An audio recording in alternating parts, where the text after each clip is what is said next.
একটা শহরে পিনাকি নামে ছোট একটা স্কুল ছাত্র বাস করত। সে খুব ভালো ছাত্র ছিল।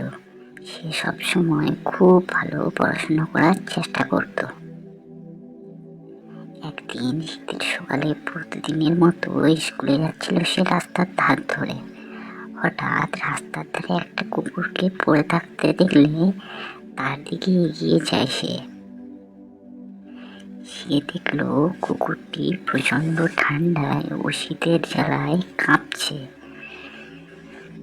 তা দেখে পিনাকির খুব কষ্ট হলো এবং সে তাকে খুব চিন্তায় পড়ে গেল, কারণ এদিকে তার স্কুলের দেরি হয়ে যাচ্ছিল। সে একটা সিদ্ধান্ত নিল এই দেখে। পিনাকি কুকুরটিকে একটা চাদর দিয়ে ঢেকে দিল ও তার মাথায় আলতো করে হাত বুলাতে লাগলো। তখন দেখলো তার গলায় একটা নেম প্লেট ঝুলছে। সেটাতে তার ও তার প্রভুর নাম ঠিকানা দেওয়া ছিল। পিনাকি সেটা ভালো করে দেখলো। তাতে কুকুরটার নাম ছিল জনি। সে জনিকে নিয়ে তার মালিকের বাড়ির দিকে অগ্রসর হলো। নির্দিষ্ট ঠিকানায় এসে সে কলিং বেল বাজাতে থাকে।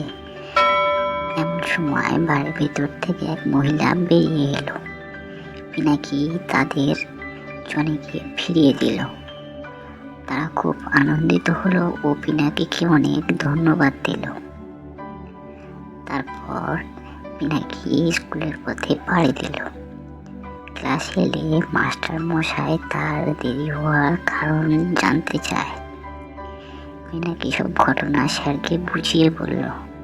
স্যার সবকিছু শুনলো এবং বুঝলো এবং তারপর তার জন্য গর্বিত হলো এবং গর্বিত হয়ে পিনাকিকে মাস্টার মশাই বুকে জড়িয়ে ধরল।